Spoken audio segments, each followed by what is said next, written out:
પ્રણામ। જે ધર્મનો પાયો જ દયા, સંયમ, ત્યાગ, સાદગી અને અપરિગ્રહ પર ટકેલો હોય ત્યાં વિચાર કરો કે ધર્મોત્સવના નામે થતો કરોડો રૂપિયાનો ખર્ચ કેટલો યોગ્ય છે। આ સવાલ આજે મારો કે તમારો નથી। આ સવાલ આજે દરેક સાચા જૈનના હૃદયમાં, એના અંતરાત્મામાં ઉઠી રહ્યો છે।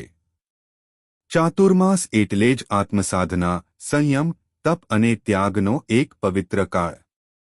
વર્ષના આ 4 મહિના આપણને આપણા આત્માની શુદ્ધિ માટે, પ્રભુ મહાવીરના બતાવેલા માર્ગે ચાલવા માટે મળ્યા છે।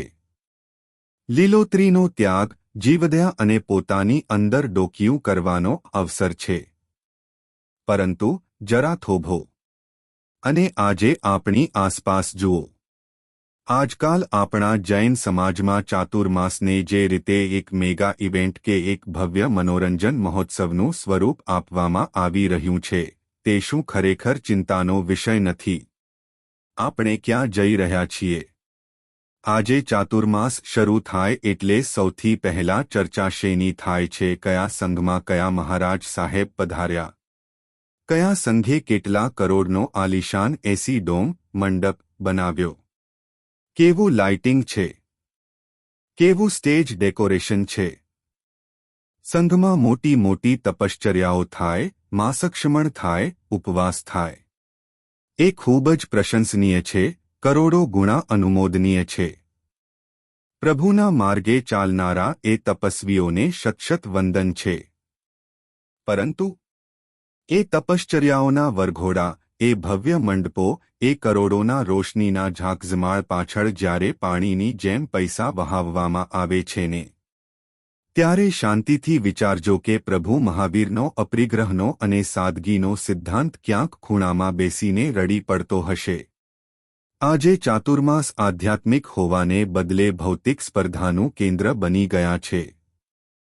બે સંઘો વચ્ચે કે બે પરિવારો વચ્ચે હોડ જામી છે કે અમારો વરઘોડો મોટો કે તમારો, અમારો મંડપ મોટો કે તમારો। આ બધી દેખાડાની વાતોમાં ધર્મનો સાચો મર્મ, એની અસલી સુવાસ ક્યાંક વિસરાઈ ગઈ છે।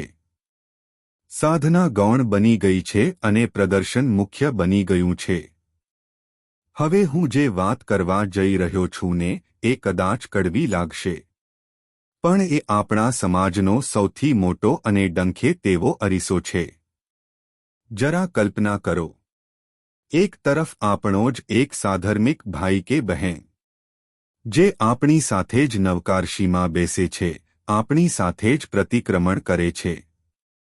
એ પોતાના બાળકની સ્કૂલની ફી ભરવા માટે, ઘરનું ભાડું ચૂકવવા માટે અથવા ઘરના કોઈ વડીલની દવાની નાની એવી રકમ માટે ચિંતામાં ડૂબેલો છે, અહીં ત્યાં મદદ માટે ભટકી રહ્યો છે।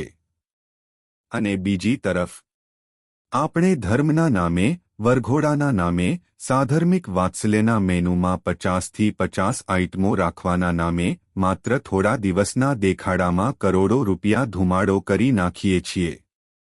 હું તમને પૂછું છું, શું આ સાચું સાધર્મિક વાત્સલ્ય છે? પ્રભુ મહાવીરે તો સાધર્મિક ભક્તિને શાસનની સર્વોચ્ચ શોભા કહી છે। જો આપણો જ સાધર્મિક ભાઈ કે બહેન આર્થિક તકલીફમાં આંસુ વહાવતો હોય તો આપણી આ કરોડોની ભવ્યતા પરમાત્મા મહાવીરને ક્યારે સ્વીકાર્ય હોઈ શકે ખરી? ક્યારે નહીં। પરમાત્મા ક્યારે સોનાના સિંહાસનોથી કે વૈભવથી રાજી નથી થતા, એ તો જીવદયા અને હૃદયની કોમળતાથી રાજી થાય છે।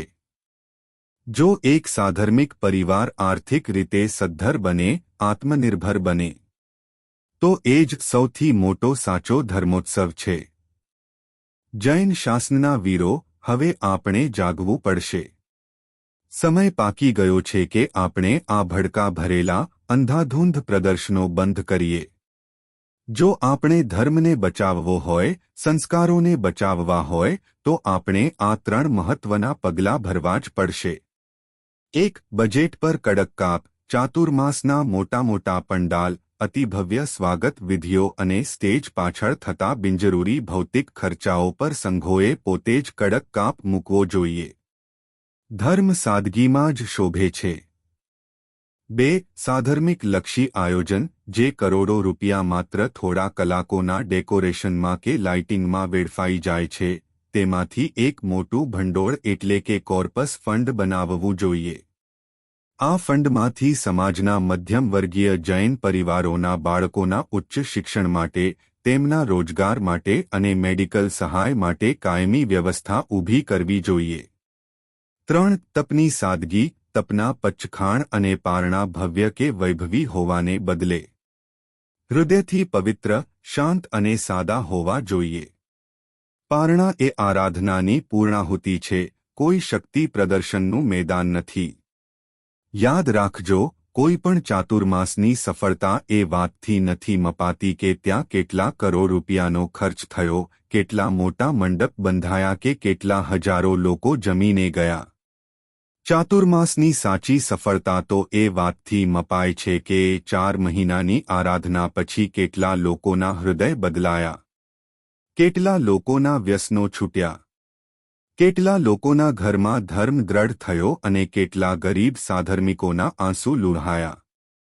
ધર્મને પ્રદર્શનની વસ્તુ ન બનાવો, એને આત્મસાધનાનું સાધન બનાવો. પ્રભુ મહાવીરના સાચા સંતાન બનીએ. આવો, આજથી જ એક સંકલ્પ કરીએ. ચાલો, પ્રદર્શનની ભવ્યતાને હોડીએ અને આપણા આત્માની દિવ્યતા તરફ વળીએ. એ જ સાચો ચાતુર્માસ છે, એ જ સાચો જૈન ધર્મ છે. જિનાજ્ઞા વિરુદ્ધ કાંઈ પણ બોલાયું હોય તો મિચ્છામી દુક્કડમ. જય જિનેન્દ્ર.